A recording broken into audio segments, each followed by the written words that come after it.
Welcome to Xi Jinping briefing.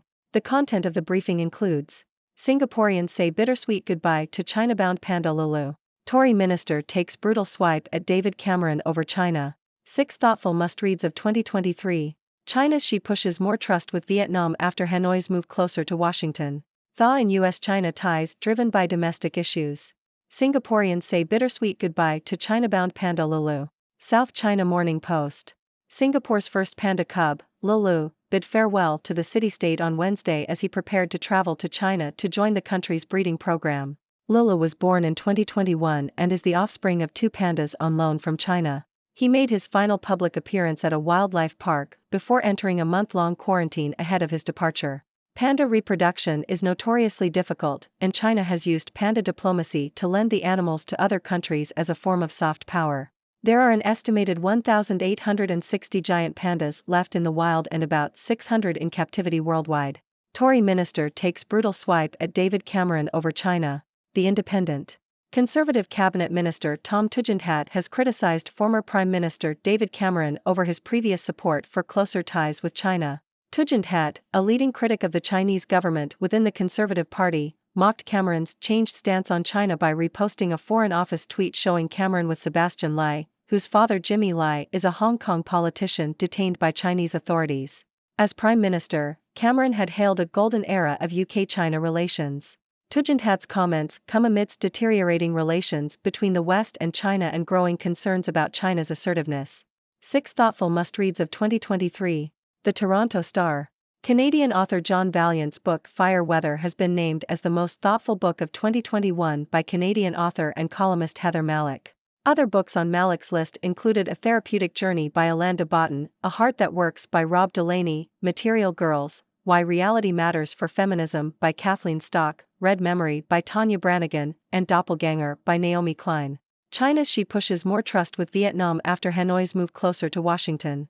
CNN. China and Vietnam have agreed to build trust and expand cooperation, just months after Vietnam upgraded its relations with the U.S.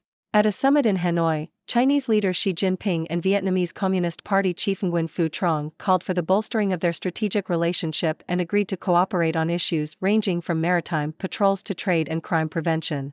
The two leaders also pledged that their countries would build a community with a shared future using a key Xi phraseology. The meetings come at a time of heightened tensions in the South China Sea. Thaw in US-China ties driven by domestic issues. Japan Times. The meeting between American President Joe Biden and Chinese President Xi Jinping in San Francisco did not result in any major breakthroughs, but it has led to a lowering of tension and a rare sense of stability in the US-China relationship. Both sides gave high marks to the summit, with Chinese Foreign Minister Wang Yi stating that it was significant for enhancing trust, managing differences, and injecting certainty and stability into a world of turbulence and transformation. While progress on issues such as Taiwan and the South China Sea was limited, the meeting is seen as a positive step towards dealing with key domestic issues for both countries. China's Xi meets with Vietnamese Prime Minister on second day of visit to shore up ties. Associated Press. Chinese leader Xi Jinping visited Vietnam to strengthen the relationship between the two countries. Vietnam recently elevated its ties with Japan and the United States, which caused concerns for China. Vietnam designated both the US and Japan as comprehensive strategic partners, a designation it had previously only used for China. To assuage China's concerns, Vietnam announced that it would work towards a community with a shared future, a phrase that it had previously resisted using. While Vietnam's move is seen as a diplomatic concession, it does not mean that Vietnam supports China-led political initiatives. The two countries already have robust ties but have differences over territorial claims in the South China Sea. China is Vietnam's largest trading partner. China uncooperative on fentanyl crisis until body was off blacklist, U.S. official. South China Morning Post. China was unwilling to cooperate on the fentanyl crisis unless the Institute of Forensic Science, IFS, was removed from the U.S. entity list, according to a senior U.S. Commerce Department official. The IFS was taken off the blacklist following a meeting between Presidents Joe Biden and Xi Jinping, and China has since taken concrete actions to address the narcotics issue. The U.S. has prioritized stemming the flow of fentanyl precursors amid a sharp increase in drug overdose deaths. However, some lawmakers have criticized the decision, saying it sets a dangerous precedent. Good evening, ladies and gentlemen. I am Dr. Six, your trusted observer from the six-dimensional world, here to bring you the latest news from the world of politics, literature, and international relations. So, let's jump right into it. First up, we have the farewell of Singapore's beloved panda cub, Lulu, as he heads to China to join the country's breeding program. It's a bittersweet goodbye for Singaporeans, as they bid farewell to this adorable creature. Panda reproduction is famously difficult, and China's panda diplomacy has been a way to strengthen its soft power. With only about 1,860 giant pandas left in the wild, every successful breeding is cause for celebration. Moving on, we have a Tory minister taking a brutal swipe at former Prime Minister David Cameron over his previous support for closer ties with China. Oh, the irony! It seems Cameron's stance on China has come back to haunt him, and his critics are having a field day. With deteriorating relations between the West and China, this criticism reflects the growing concerns about China's assertiveness on the global stage. Now, let's dive into literature. The Toronto Star has compiled a list of the most thoughtful books of 2021, and John Valiant's Fire Weather takes the top spot. From a therapeutic journey to exploring feminism and reality, these books offer readers a chance to reflect and ponder on important issues. So, if you're looking for some intellectual stimulation, these books are a great place to start. Shifting gears to international relations, we have China and Vietnam agreeing to build trust and expand cooperation. This comes in the wake of Vietnam upgrading its relations with the US. It seems like China wants to solidify its relationships in the region and prevent any further drift towards Western powers. The South China Sea remains a contentious issue, but both leaders are emphasizing a shared future. Ah, the power of diplomatic phrases.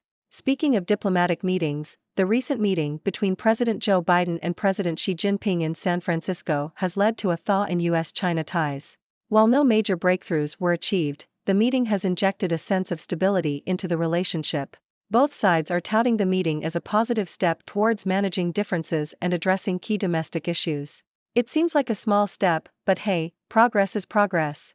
Next, we have a visit by President Xi to Vietnam to shore up the relationship between the two countries.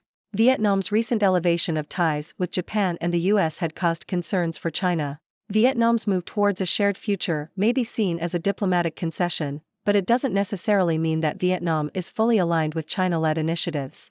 The South China Sea dispute remains a point of contention, but China remains Vietnam's largest trading partner. Lastly, we have an interesting development regarding the fentanyl crisis. China was apparently uncooperative on the issue until the Institute of Forensic Science was removed from the US entity list. The decision to remove the institute from the blacklist has been met with criticism, as some lawmakers believe it sets a dangerous precedent. The US has been working to stem the flow of fentanyl precursors, but the situation remains complex. And there you have it, folks. A whirlwind of news from around the world. From pandas bidding farewell to political swipes and diplomatic maneuvers, it's been quite a ride. Now, it's your turn. What are your thoughts on these stories? Do you have any burning questions for me? Let's dive into a lively discussion, shall we? Thank you for tuning in. The content above showcases the latest briefing reports and analytical synopses, thoughtfully curated by the 6Do team. These insights stem from a wide array of reputable media outlets, think tanks, government sources, and specialized experts worldwide. We encourage you to explore these sources for a comprehensive perspective. Keep in mind that while the content may not always align with the official standpoint of 6Do Brief, it's not meant to be taken as absolute directives for decision-making. Comprising seasoned media professionals, learned scholars, and accomplished scientists, the 6Do team embodies a trailblazing, fully independent media entity. To customize 6Do Brief to meet your professional needs, you have the option to subscribe to a diverse array of briefings on our website, 6dobrief.com. Regardless of your location, you can conveniently receive 6Do Brief via email.